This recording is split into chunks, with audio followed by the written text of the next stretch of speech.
నమస్కారం మిత్రమా. వైష్ణవకృష్ణ బ్లాగ్స్ స్వాగతం. గుడిగంటల నాదం, కర్పూర హారతి వెలుగులు, వీటన్నిటి తర్వాత మన మనసుకు నరకకు గుర్తొచ్చేది ఒక్కటే, ప్రసాదం. కేవలం ఒక తినబండనంగా చూసే ఈ ప్రసాదం వెనుక మనకు తెలియని ఒక అద్భుతమైన సైన్సు, ఒక గొప్ప ఆధ్యాత్మిక రహస్యం దాగుంది. అదేంటో మీకు తెలుసా? మొదటగా ఆధ్యాత్మిక కోణం. ప్రసాదం అంటే భగవంతుడి అనుగ్రహం. మనం దేవుడికి సమర్పించేటప్పుడు దాన్ని నైవేద్యం అంటారు. అది దేవుడి పాదాల చెంతకు చేరిన తర్వాత ప్రసాదంగా మారుతుంది. ఇక్కడ ఒక గొప్ప తత్వం ఉంది. ప్రసాదాన్ని మనం ఎలా తీసుకుంటాం? రెండు చేతులు చాచి తల వంచి తీసుకుంటాం. అంటే ఈ సృష్టిలో నేను చాలా చిన్నవాడిని, అంత ఆ భగవంతుడి వ్యక్తి అని వినయ భావం, అహంకారం విసర్జన ఇక్కడ జరుగుతుంది.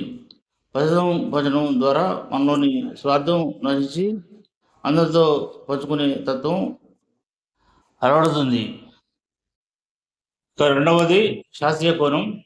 మన పూర్వీకులు ఎప్పుడులో ఏ ప్రసాదం పెట్టాలో ఊరికే నిర్ణయించలేదు. ఉదాహరణకు తిరుపతి లడ్డు లేదా గుళ్ళో ఇచ్చే చక్కెర పొంగల్ని తీసుకోండి. అందులో వాడే స్వచ్ఛమైన నెయ్యి, యాలకులు, పచ్చ కర్పూరం ఇవన్నీ శరీరానికి దక్షిణ శక్తిని ఇవ్వడమే కాకుండా జీర్ణక్రియను మెరుగుపరుస్తాయి. అలాగే పులిహోరలో వాడే పసుపు, చింతపండు ఒక సహజ సిద్ధమైన యాంటీబయాటిక్గా పనిచేస్తాయి.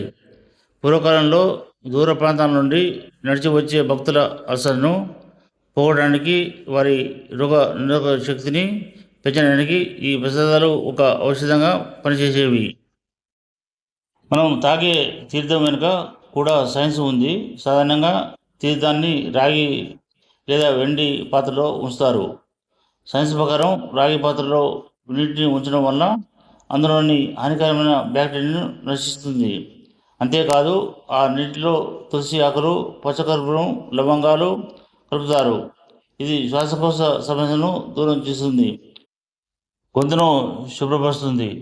కుడి వాతావరణంలో ఉండే పాజిటివ్ వైబ్రేషన్స్ ఆ నీటి అణువులపై సానుకూలంగా ప్రభావం చూపుతాయని ఆధునిక పరిశోధనలు కూడా చెబుతున్నాయి. ప్రసాదం పంచడం వెనుక మరో పెద్ద ఉద్దేశం సామాజిక సమరసత. గుడికి వచ్చే ధనికుడు, పేదవాడు అనే తేడా లేకుండా అందరికీ ఒకే ప్రసాదం ఒకేలా పంచుతారు. అందరూ కలిసి మెలిసి పంచుకొని తినడం వల్ల సమాజంలో సమానత్వం, ఐక్యత పెరుగుతాయి. ప్రకృతి మనకు ఇచ్చిన వనరులను అందరం పంచుకోవాలనే సనాతన ధర్మం సూత్రం ఇందులో దాగుంది.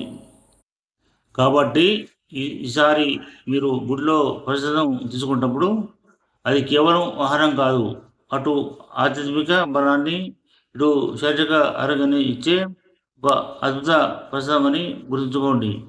ఈ సమాచారం మీకు నచ్చితే ఇప్పుడే ఈ వీడియోను లైక్ చేసి మీ కుటుంబ సభ్యులతో పంచుకోండి. మరిన్ని ఇలాంటి ఆసక్తికరమైన విషయాల కోసం మా ఛానల్ సబ్స్క్రైబ్ చేసుకోండి. Thanks for watching.